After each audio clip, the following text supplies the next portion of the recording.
Hello, my name is Chi Din. I'm with Avignon Realty Coaching and Training. Today, I will go over the promulgated by the Texas Real Estate Commission track unimproved property contract. And this contract, there's a notice here that not for use for condominium transactions. So this is not for use of condominium transactions. And now I'm going to go over this contract paragraph by paragraph, and many of the the information or paragraphs that is on this contract you'll already seen in the 1 to 4 residential family contract, also the condominium contract, and this is have the updated changes that are required for you to use as of April 1st of this year. Now I'm going to start with the first paragraph, which is parties. And this is the parties to this contract. You have the seller and the buyer. Property, this is the description of the lot, block, where is it at in the city, county, and are known as. This information needs to fill out regarding the property. Also, section reservations. So any reservation of oil, gas, or other minerals, water, timber, or other interests is made in accordance with an attached addendum. If that's the case regarding any reservation of oil, gas, then use the attached addendum. Paragraph 3, sales price. There's A, B, Z. A, that's the cash portion of sales price, payable by buyer at closing. Then B is the sum of all financing if there's financing involved. And what type of financing? A third-party financing addendum needs to be attached, or a loan assumption addendum. There's addendum for that, or seller financing. And C is the sales price, which is the sum of A and B. Paragraph 4, leases. If there's any lease that is involved in this property, you can see here, A, except as disclosed in this contract, seller is not aware of any leases affecting the property. B, natural resource leases. This is natural resource lease means an existing oil and gas, mineral, water, wind, or other natural resource lease affect the property to which seller is a party. Seller is or is not a party to a natural resource lease. That needs to be checked off. 1 and 2. Seller has delivered to buyer a copy of all the natural resource leases, or seller has not delivered to buyer a copy of all natural resource leases. So one of this would be checked. Paragraph 5, earnest money and termination option. And this actually has all the updated information regarding earnest money and option money. So delivery of earnest money and option money is within 3 days after the effective date, and buyer must deliver to the escrow agent at this address in this amount, and then as earnest money, and then X amount dollars as option fee. And the earnest money and option fees shall be made payable to escrow agent and may be paid separately or combined as single payment. And then you have the rest of this. Buyer shall deliver additional earnest money. If that's the case, that additional money will go here, and then within X amount of days. Termination option.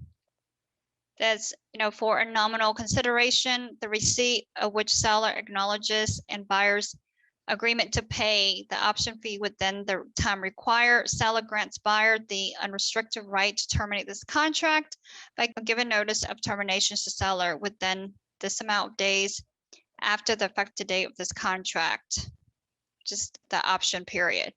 Buyer initials, seller initials, they need to go on the bottom here. And the address of property needs to be filled out on the top of the page. Then C, this is what happened, a failure to timely deliver earnest money. And then you have title policy and survey. Like seller shall furnish to buyer at either seller's expense or buyer's expense an owner's policy of title insurance. Title policy secured by the title company will go here, and there's more to it with the title policy. And then here you're going to either check will be amended or deleted from the title policy, or will be amended to read shortages in area at the expense of buyer and seller. One of those needs to be checked.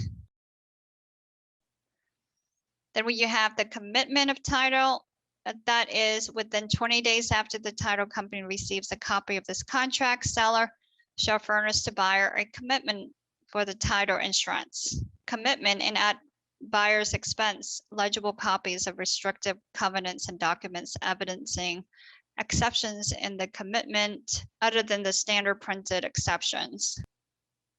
Then there's survey. Survey must be made by a registered professional land surveyor acceptable to the title company and buyer's lenders, and check one box, either within X amount of days after the effective date of this contract, or 2, within X amount of days after the effective date of this contract, or 3, within X amount of days after the effective contract. This is 1, 2, 3. Really, who's going to be paying for the survey, or if there's an existing survey, then the seller can furnish that to the buyer. And then there's objections. Here's regarding title notices. And then within title notices, there's abstract or title policy. The property is in a property owners association. Check is or is not subject to mandatory membership and a property owners association. And black and bold here, you are obligated to pay assessment to the property owners association, and the amount of the assessment is subject to change. Your failure to pay the assessments could result in enforcement of the association's liens on and the foreclosure of the property. Another bold black text is, if buyer is concerned about these matters, the track promulgated addendum for property subject to mandatory membership in a property owners association should be used. And then if the property is in a statutory tax district, that needs to be disclosed. Same thing with tide waters. Annexation, if the property is in an area where there's annexation, then there is property located in a certificated service area of a utility service provider, then that needs to be disclosed. Public improvement districts, if the property is in a public improvement district, that needs to be disclosed. Same thing with Texas Agricultural Development District, if that the property is or not located in a Texas Agricultural Development District. And then 9, transfer fees, if there's any transfer fee in regarding to purchasing this property. If there's this property is in a propane gas system service area, that needs to be disclosed. 11, notice of water level fluctuations. If that pertains to this property, that needs to be disclosed. Property condition, the buyer need to have access to the property to get the condition of what's happening with the properties. Need to have access, inspection, utilities. And then there's a notice here, buyer should determine the availability of utilities to the property suitable to satisfy buyer's needs. Part of this property condition is that acceptance of property condition as is. Buyer is to check either one of these boxes. And then there's completions of repairs. If there's any kind of environmental matters, then the buyer needs to be advised. And then there's seller disclosures. If there's anything that the seller needs to disclose to the buyer, except as otherwise disclosed in this contract, seller has no knowledge of the following. And then paragraph 8, that's brokers and sales agents. And this is what the broker or sales agent disclosure here, broker's fees. Then we have paragraph 9 regarding the closing, and the closing of the sale will be on or before this date or within 7 days after objections made under paragraph 6D haven't been cured or waived, whichever date is later closing date. And then this is what happened at the closing. Paragraph 10, possession, seller shall deliver to buyer possession of the property in its present or require condition upon closing and funding. And then of course you have paragraph 6, special provisions, only insert factual statements and business details applicable to the sale in this area. Paragraph 12, the settlement and other expenses. If there's any amount, the seller shall also pay an amount not to exceed this amount here. If there's any settlement or other expenses that the seller will pay, that amount goes right here.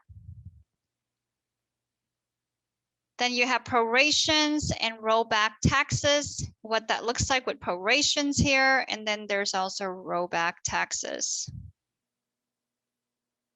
Paragraph 14, casualty loss. If any part of the property is damaged or destroyed by fire or other casualty after the effective date of this contract, seller shall restore the property to its previous condition. And there's more to it regarding casualty loss. Paragraph 15, this is what happened if the buyer, the seller default. Paragraph 16, there's option for mediation. 17, attorney's fees. A buyer or seller or listing broker or other broker or escrow agent who prevails in any legal proceeding related to this contract is entitled to recover reasonable attorney fees and all costs of such proceeding. Paragraph 18, this spells out exactly what escrow is. Like the escrow agent is not a party to this contract and does not have liability for the performance or non-performance of any party to this contract. And it goes on to really more about expenses and demand and damages and notices with regard to escrow. Paragraph 19, this representations. And paragraph 20 is regarding federal tax requirements if a seller is a foreign person. Paragraph 21, notices. This is the buyer contact information, seller contact information. And this, you check whatever addendum that is attached to this contract. And then if there's the buyer, the seller actually is being represented by an attorney, their attorney information will go here. Then once the contract is executed, the last person would just broker fill in the date of final acceptance, the effective date. When everybody's just initial and sign the contract is executed, and that date go here. And buyer and seller signed. Broker information go here. And then the option fee receipt, the option fee receipt, the earnest money receipt, the contract receipt, additional earnest money receipt, all this needs to be filled out.